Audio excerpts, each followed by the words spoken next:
Kwa kumpongeza sana jaji mkuu mpya wa taifa letu, na tunakutakia kila laheri katika utekelezaji wa majukumu yako, na kwa ushirikiano ule ambao ameusema jaji mkuu mstaafu, tutaendelea kutoa ushirikiano kwa mahakama kwa sura ambayo tunatakiwa kufanya hivyo kikatiba. Labda Mheshimiwa Rais, jambo moja tu ambalo amelieleza kwa kirefu sana jaji mkuu mstaafu, ikiwa ni hoja ya ushirikiano kati ya mihimili mitatu, kwa maana ya serikali, bunge la Jamhuri ya Muungano wa Tanzania, lakini pia mahakama. Pengine fursa hii ni nzuri kwa sababu vyombo vya habari viko hapa. Ni muhimu wa Tanzania wakafahamu Rais wa Jamhuri ya Muungano wa Tanzania anazo nafasi nyingi ambazo zimetajwa kikatiba, na kila nafasi imewekewa majukumu yake tofauti. Mheshimiwa Rais anapokuwa anashirikiana na mahakama kama Rais wa Jamhuri ya Muungano wa Tanzania, ni mkuu wa nchi, anayo majukumu aliyopewa kikatiba kama mkuu wa nchi. Na akiwa mkuu wa nchi pale juu, sisi wengine tunakuwa hapa chini. Mmoja anakuwa mkuu wa mahakama, muhimili wa mahakama, mwingine anakuwa mkuu wa muhimili wa bunge, na mwingine anakuwa mkuu wa muhimili wa serikali. Kwa hivyo Rais anayo nafasi kama mkuu wa nchi kisha mkuu wa serikali. Sasa yako mazingira ambayo pengine wa Tanzania, kwa sababu ya mazingira yaliyopo sasa hivi na taarifa watu za upotoshaji kwa namna ile, basi huwa wanamtazama Rais kwa sehemu moja tu kama mkuu wa serikali, na kwamba akisema jambo fulani basi anakuwa na mihimili mingine pengine inakuwa inaingiliwa labda kwa namna moja au nyingine.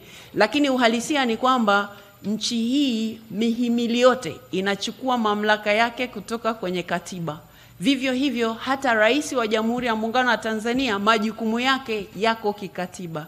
Kwa hivyo ni muhimu, kama ulivyosema jaji mkuu mpya sasa, maana umesha hapa kwa hivyo sio mteule, kwamba unapozungumza na vyombo vya habari ni muhimu sana wananchi wakawa wanaelezwa taratibu, lakini lazima wafahamu tofauti ya hii mihimili, lakini pia kumweka Rais mahali anapostahili. Sio mara zote anakuwa akitoa maelekezo au akisema jambo fulani kama mkuu wa serikali. Mazingira yake ni kwamba anaweza kutoa maelekezo kama mkuu wa nchi, lakini wakati mwingine kama mkuu wa serikali.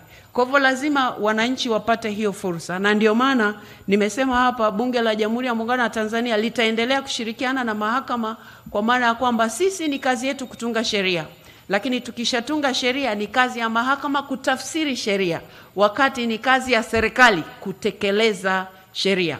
Kwa hivyo hata hapa juzi mahakama imetoa uamuzi ambao nimesikia watu mahali wanasherekea kana kwamba wameshinda lottery hivi.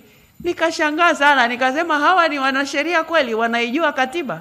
Kwa sababu katiba ya Jamhuri ya Muungano wa Tanzania inatupa fursa kama bunge kutunga sheria. Inaipa mahakama kazi ya kutafsiri sheria.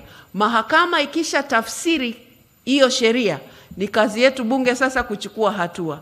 Na wakati mwingine, kwa upande mwingine, mahakama inaweza ikatoa hukumu fulani, lakini bunge likiona hii hukumu iko namna fulani, tunatunga sasa sheria kuweka ile misingi, kuweka ile mipaka. Kwa hivyo lazima wananchi wafike mahali ambapo kwa kweli wataelewa kazi ya hii mihimili, na pia kumweka Rais wa Jamhuri ya Muungano wa Tanzania mahali anapostahili, na kumtofautisha na jaji mkuu, kumtofautisha na spika, wakati huo hata yeye kumtofautisha anapofanya kazi kama mkuu wa mhimili wa serikali. Mheshimiwa Jaji Mkuu, tunakutakia kila laheri katika utekelezaji wako, na Mheshimiwa Rais pia tunakutakia kila laheri katika yale yaliyo mbele yako. Asanteni sana kwa kunisikiliza. Sky TV.